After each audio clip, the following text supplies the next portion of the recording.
Hello learners, welcome to Unacademy. मेरा नाम प्रांजल सिंह है और आज मैं आपसे बात करने वाला हूं हमारे देश में क्रिश्चियनिटी और क्रिश्चियन कन्वर्जन के बारे में। क्या ये बात सच है कि हमारे देश में जबरदस्ती शेड्यूल्ड ट्राइब्स और दूसरे ऐसे लोगों का फोर्स्ड क्रिश्चियन कन्वर्जन करवाया जा रहा है? आप में से बहुत सारे लोग बोलेंगे हाँ और बहुत सारे लोग बोलेंगे ना, लेकिन आज हम एग्जैक्टली इसी चीज के जवाब को ढूंढेंगे हमारे देश की कोर्ट्स के थ्रू। हम सबसे पहले ये पता करने की कोशिश करेंगे कि क्या सचमुच ये एक प्रॉब्लम है, दूसरा कि अगर है तो हमारे देश की कोर्ट्स इसके बारे में क्या कहती हैं, और तीसरा कि क्या हमारे देश के लोगों के पास इन लोगों को पर्सनली ऑफेंड करने का या इन लोगों को पर्सनली रोकने का कोई भी ऐसा मेजर है जिसको कोर्ट रिकॉग्नाइज करती है। आज के इस केस में हम एग्जैक्टली इसी चीज के बारे में बात करने वाले हैं, लेकिन इससे पहले कि हम आज के इस केस को समझने की शुरुआत करें, बात करते हैं मेरे पीछे की इस तस्वीर की। यानी कि स्टेट ऑफ छत्तीसगढ़ एक ऐसा राज्य है जो कि हमारे देश में एक लो प्रोफाइल स्टेट है, जिसके बारे में बहुत कम लोग जानते हैं, लेकिन जो जानते हैं वो ये जानते हैं कि ये स्टेट काफी रिच हिस्ट्री को बिलोंग करता है। हमारे देश में एक बहुत ही बड़ा पॉपुलेशन शेड्यूल्ड ट्राइब्स का बिलोंग करता है स्टेट ऑफ छत्तीसगढ़ में, और इस स्टेट ऑफ छत्तीसगढ़ में इनको प्रोटेक्ट करने के लिए कई कानून भी हैं।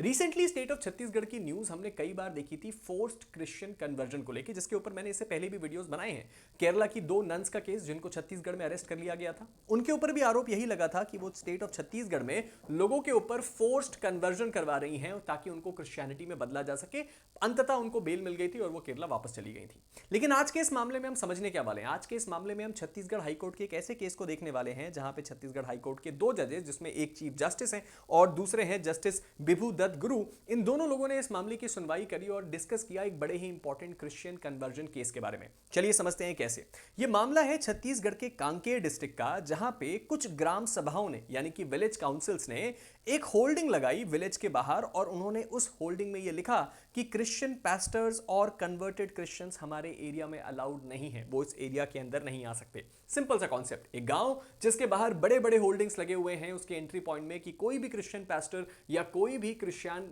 ऐसा क्रिश्चियन जो कि कन्वर्ट हुआ है, वो हमारे गांव में नहीं आ सकता है। ये होर्डिंग को हमने ये देखा कि वो लोग इस बात को डिफेंड ऐसे कर रहे हैं कि वो रिलीजियस कन्वर्जन जैसी चीजों से बचने के लिए इस होर्डिंग को लगा रहे हैं, क्योंकि उन्होंने ये देखा कि बहुत सारे ऐसे क्रिश्चियंस हैं जो वहां पे आ रहे हैं, उनको पैसा, एजुकेशन, एड ऑफर कर रहे हैं इन एक्सचेंज की वो अपने आप को क्रिश्चियनिटी में कन्वर्ट कर लें। अब इस सिचुएशन में कुछ क्रिश्चियंस ऐसे थे जो इस बात से ऑफेंड हुए और उन्होंने ये इस पूरे मामले को चैलेंज किया हमारे देश की छत्तीसगढ़ हाईकोर्ट में, और उन्होंने उसके पीछे दो इंपॉर्टेंट वजह बताई। सबसे पहला तो ये कि कॉन्स्टिट्यूशन के आर्टिकल 25 का ये वायलेशन है जो उनको फ्रीडम ऑफ रिलीजन का अधिकार देता है, और दूसरा आर्टिकल 19(1)(d जो उनको फ्रीडम ऑफ मूवमेंट का अधिकार देता है कि हमारे देश के हर एक नागरिक को स्वतंत्रता से पूरे देश में घूमने का अधिकार है। अब इस सिचुएशन में जो स्टेट गवर्नमेंट है और जो ग्राम सभाएं हैं, उन्होंने इस पूरे के पूरे प्रोसेस में जो गांव की विलेज काउंसिल है उसको डिफेंड किया और बोला कि सर, ये जो पावर है ग्राम सभाओं के पास ये बिल्कुल लीगल है, क्योंकि उनको ये पावर देता है पीसा कानून, जो कि छत्तीसगढ़ पीसा रूल्स के तहत बनाया गया है,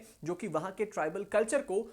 जो आपका प्रोटेक्ट करने के लिए बनाया गया है। अब इस सिचुएशन में उन्होंने इसके साथ ही साथ मध्य प्रदेश का जो एंटी कन्वर्जन लॉ है उसको भी रेफर किया, क्योंकि वो भी छत्तीसगढ़ में एप्लीकेबल होता है। अब इस सिचुएशन में कोर्ट ने तीन बड़े इंपॉर्टेंट मेजर ऑब्जर्वेशंस किए इस मामले में, और कोर्ट के सामने क्वेश्चन बड़ा सिंपल सा था कि क्या गांव के लोग अपने गांव के बाहर ऐसी होल्डिंग लगा के लोगों को रिस्ट्रिक्ट कर सकते हैं जो कि किसी स्पेसिफिक रिलीजन या किसी स्पेसिफिक एक्ट को बिलोंग करते हैं। अब इस सिचुएशन में कोर्ट की सबसे पहला ऑब्जर्वेशन ये था कि जो कन्वर्जन इंड्यूसमेंट से किया जाए, यानी कि कोई भी ऐसा कन्वर्जन जो दूसरे धर्म में इस बिना पे किया जाए कि आप सामने वाले को किसी चीज के लिए इंड्यूस कर रहे हैं, ये अपने आप में एक सोशल मेनियाक है। यहां पे हाई कोर्ट ने ये बोला कि जब कभी भी जो आपका कन्वर्जन है वो पर्सनल फेथ की जगह इस बिना पे होने लगे कि लोगों को मैनिपुलेट किया जाए, लोगों को इंड्यूस किया जाए, लोगों को एक्सप्लॉइट किया जाए, तो इस सिचुएशन में इसको हम एक सोशल मेनियाक बोलते हैं। इसके बाद दूसरी इंपॉर्टेंट बात कोर्ट ने ऑब्जर्व करी कि जो मोटिवेटेड कन्वर्जन है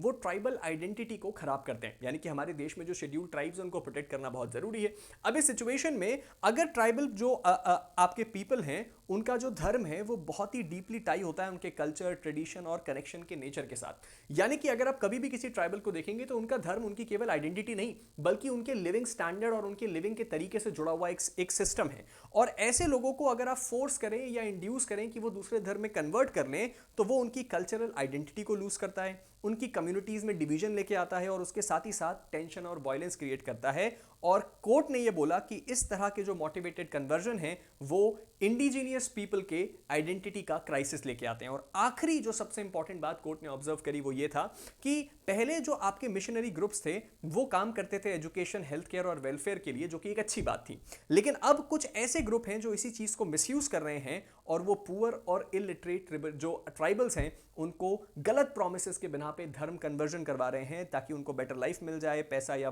कुछ एड मिल जाए या इक्वालिटी एंड एजुकेशन मिले, जो कि कल्चरल कोएर्शन है और एक वॉलंटरी फेथ नहीं है। तो इन पूरी की पूरी चीज को हाई कोर्ट ने कहा क्यों? हाई कोर्ट ने ये पूरा फैसला सुनाया आर्टिकल 25 के बेस पे, जहां उन्होंने बोला कि आर्टिकल 25 में जो राइट्स दिए गए हैं वो एब्सोल्यूट नहीं है। और दूसरी इंपॉर्टेंट बात, जो पीसा कानून है उसके तहत भी ये फैसला सुनाया गया कि सर पीसा कानून के तहत भी ये सारी की सारी बातें जो कोर्ट ने कही वो सही है। अब इस मसले में कोर्ट का फाइनल डिसीजन ही वो चीज है जो हम और आप जानने में इंटरेस्टेड हैं। तो कोर्ट ने सबसे पहली और इंपॉर्टेंट बात जो करी, जो कि काफी सरप्राइजिंग लगी बहुत लोगों को, कि कोर्ट ने बोला कि ये जो होल्डिंग्स लगाई गई हैं वो होल्डिंग्स एकदम लीगल हैं, यानी कि उनका लगाना अपहेल्ड किया गया। इसके बाद कोर्ट ने यह भी बोला कि जो प्रिकॉशनरी मेजर्स हैं ट्राइबल कल्चर को प्रोटेक्ट करने के लिए और इलीगल कन्वर्जन को करने के जो इलीगल कन्वर्जन है उसको रोकने के लिए वो एकदम सही है। साथ ही साथ ये बोला गया कि ये एक ब्लैंकेट बैन नहीं है, यानी कि ये कंप्लीट बैन नहीं लगाया गया क्रिश्चियन कम्युनिटी के ऊपर। अगर उनको ऐसा लगता है कि ये उनके धर्म या उनके राइट टू मूवमेंट को के ऊपर बैन लगा रहा है, तो सिचुएशन में उनको कभी भी अगर ऐसा लगे कि ये बैन उनकी लाइफ को थ्रेट कर रहा है, लिबर्टी को थ्रेट कर रहा है, मूवमेंट को थ्रेट कर रहा है,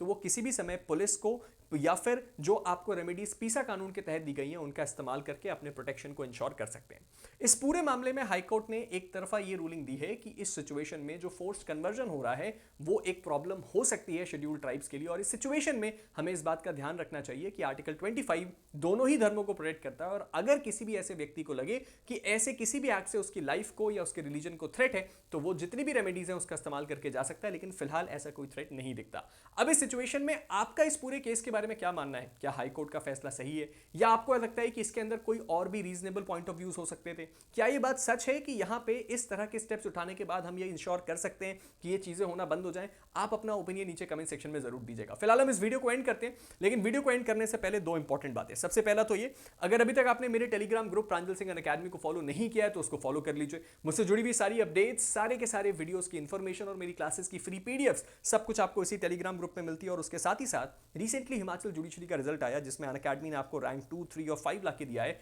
और ये केवल शुरुआत है। अगर आप भी अपने जजशिप के ड्रीम को पूरा करना चाहते हैं तो हमारे साथ जुड़िए और अपनी इस जजशिप की जर्नी को शुरू कीजिए। साथ ही साथ अगर आप एक ऐसे व्यक्ति हैं जो कोई नई लैंग्वेज सीखना चाहते हैं, जैसे बहुत सारे लोगों को हिंदी सीखनी है, इंग्लिश सीखनी है, कई लोगों को इंटरनेशनल लैंग्वेजेस सीखनी होती हैं, जर्मन, फ्रेंच, और कई लोगों को लोकल लैंग्वेजेस कन्नड़, मराठी, ये सारी चीजें पॉसिबल है अब हमारे एयरलर्न के साथ। एक मेड इन इंडिया प्रोडक्ट जो इस वक्त ग्लोबल टॉप चार्ट्स में ऑलरेडी 2 मिलियन से ज्यादा लोग इसको इस्तेमाल कर रहे हैं और अपनी नई लैंग्वेज को प्रैक्टिकल लर्निंग के थ्रू सीख रहे हैं। और आप भी इसका पार्ट बन के अपनी नई लैंग्वेज की जो अपने अंदर इतनी बड़ी प्रॉब्लम है उसको बड़ी आसानी से सॉल्व कर सकते हैं। इसके साथ ही साथ इस वक्त अगर आप एक एआईवी लर्नर है और इस वीडियो को देख रहे हैं तो सबसे पहले तो आपको इस वक्त पढ़ाई पे जोरों शोरों से काम करना शुरू कर देना चाहिए। और इसके लिए आप हमारी बैरिस्टर बैच को ज्वाइन कर सकते हैं जो आपको मिल रही है मात्र 999 रुपए में। और इसके लिए आप मेरे कोड का अगर इस्तेमाल करेंगे तो आपको डिस्काउंट के साथ साथ मेरी फ्री मेंटोरशिप भी मिल जाएगी। फिलहाल आप सभी से विदा लेते हैं, आप सबसे मुलाकात बहुत जल्द होगी गाइस। तब तक के लिए stay motivated and keep learning. Thank you.